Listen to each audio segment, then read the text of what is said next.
the USA, and we are delighted to have a special guest who will be joining us for UK Column Extra. And we'll be having a look at low traffic neighbourhoods in Oxford and what people are doing to stand up against those. But let's kick off with the serious stuff, and that is we appear to have a world full of politicians that want nothing but war. Alex, welcome. What have you got to tell us? Brian, the war fever against Russia has reached as far as it could get geographically. It's reached Australia. So a deputy professor in Australia, Alexei Muravyev, who's in the realm of national security and strategy studies, suggests that it is time to consider conscription.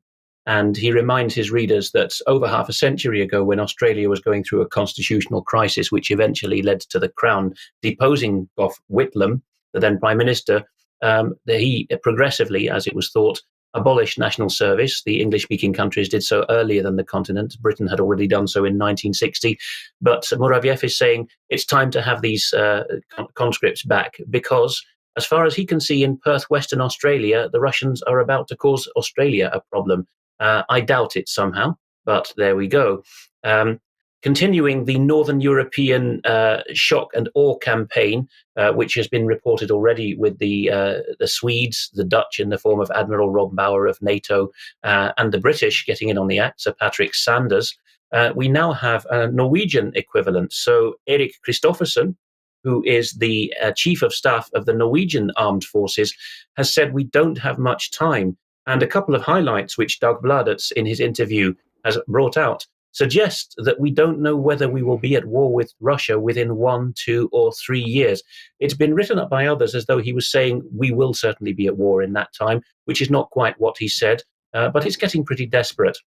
Now, of course, NATO and its hangers-on like Australia expect Uncle Sam to ride or sail to the rescue. The trouble is, as reported to military.com, that the United States Marines don't sail their own craft, unless you know different, of course, with your old Navy service. They require the US Navy. It's a separate service branch in America, unlike the Royal Navy and the Royal Marines being the same branch. They require them to carry them to the fields of deployment and battle. And Lieutenant General Carsten Heckel, who is the commander of the Combat Development Command at the US Marine Corps, has told military.com, so it's on the record now, we are simply where we are. There's no immediate fix. War is a come-as-you-are game. And going into more detail, the general says that there is considerable, I take that as military panic, big, large by months gaps between the MEUs now. These are the units which combine the US Navy and the military, and the Marines in order to deploy. And there have already been cases in Africa where US citizens were at risk and the Marines were already raring to go and storm the beaches. But because of the lack of amphibious craft, because of the Navy trying to scrimp and save on the number of vessels in the fleet, even in the biggest Navy in the world, supposedly, they weren't able to. So mutual recriminations going on there. Meanwhile, the United States wants its allies to help Ukraine because they can't do so itself anymore. So the Defense Secretary, Mr. Blinken, has offered his counterpart in Greece, Mr. Mitsotakis, $200 million to send weapons to Ukraine.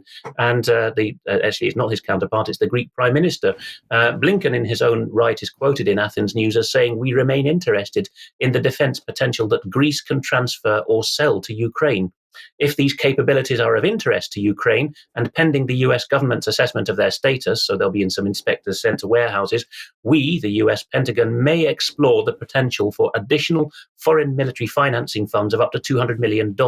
Meanwhile, in an extra link, which will be in the show notes, the main Greek daily, Kathimerini, has suggested that Greece is now ready to do battle with Turkey if necessary. There's been a one-upmanship in having a squadron of F-35 fighters on both sides because Turkey has extracted from the US that as the price of dropping its veto on Swedish NATO membership, that Turkey would have an F-35 squadron. Meanwhile, Floppy rifles in Germany, Der Spiegel, which will feature in a more nefarious role later in this news, reports that the German audit chamber has wrapped the German forces, the Bundeswehr, over the knuckles for deliberately softening the rigor of the shooting tests that were brought in for the new weapon of choice, the G95A1, which supposedly didn't meet up to its shooting tests before being brought into regular service as the main rifle, as I understand it. And there are plenty of documents available to Der Spiegel investigative team which indicate that this was well known, and that the German armed forces just went back to the drawing board and said, let's have less demanding tests so that this weapon can be rolled out, because we've already decided it will be the next one in service. Meanwhile, in Britain, the constitutional aspects of declaring war continue to gain attention. At the University College London Constitution Unit, which together with King's in London poses as the mainstream commentator in academia on the British Constitution, they're asking the rhetorical question, how might Keir Starmer, for our overseas viewers, that's the likely next Prime Minister, codify his intended Prevention of Military Intervention Act with some blurb? Well, rather than read that turgid stuff, how about this response, which has been tweeted, or X'd as we might now have to say, by the Weston A. Price Foundation? That is Philip Ridley, an author regularly writing a UK column, and soon to feature in audio content of ours as well. He's tweeting back in reply to that, the tweet of that piece, an article of his which is still in editor's choice on the front page of our website, entitled War Powers, is the UK a military dictatorship, or is it a legal limited monarchy? That latter phrase comes from the Claim of Right of Scotland, 1689, and is a constitutional treaty. And he replies that both Sir Keir Starmer and the Constitution Unit at UCL should know that the Crown already has no prerogative to engage in war to defend places not belonging to it without consent of the British Parliament. See the 1700 Act of Settlement. No new legislation is required, as set out in my article. More pithily, from the ethno-nationalist side of the spectrum, I think as often Morgoth is peerless from the northeast of England. He has a piece on the looming spectre of conscription. And I'll just read this paragraph because it's too good to miss. It is a bit in your face, but it has to be at this point. He says it would be enjoyable to think that chickens were coming home to roost. He's referring to the fact that people are realizing the millennials won't fight and will actually fight against the government if someone tries to conscript them. But he says the chickens can't walk anymore. He then says, white boys, and of course their recruitment is down in America significantly, white boys don't want to have a giggling Russian girl sitting in an office in Bobrovka fly grenade-laden drones into their gonads as they cower in a bog. He's referring to what happens in Ukraine. Everyone knows why, says Morgoth. Our leaders can't admit why, of course, because to do so would reveal them as some of the stupidest people in all of world history ever to hold power. He's not the only one who thinks that way. This meme from cobbled together from the old Fast show shows a yokel stumbling out of his garden shed as he used to do every week in British TV comedy. And he says, this week I have been mostly warmongering. So I think Mark has a bit of comment there on the internationalization of the war. Yeah, good day, gentlemen. In Foreign Affairs magazine, as advertised in a Brookings Institution email, there's a new article. I didn't have a paywall. It's just called The Next Global War, written by Hal Brands. There's no question mark at the end. The Next Global War. A real quick little snippet. The U.S. isn't facing a formalized alliance of adversaries as it did during WW2. It probably won't see a replay of a scenario in which autocratic powers conquer giant swaths of Eurasia and its littoral regions.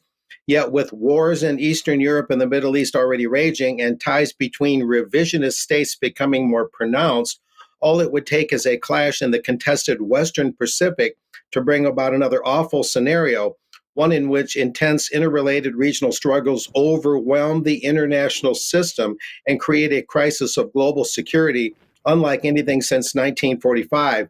What's interesting there is they're positing the idea that the international system is what's holding the line and will only have war if the international system is overwhelmed, when others would argue, probably myself, that the international system is actually a failure and exacerbates things and may very well be the engine of war ultimately.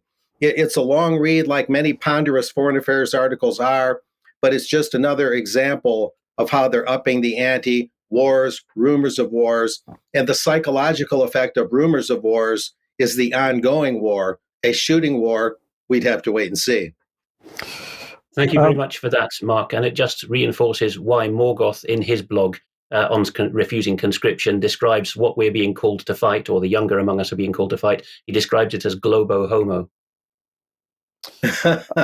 Alex, thank you very much for that report, and Mark, for your comments there. Alex, from your section, very interesting. The American military got similar problems to UK. They can't get ships where they need to be. They've got manning problems.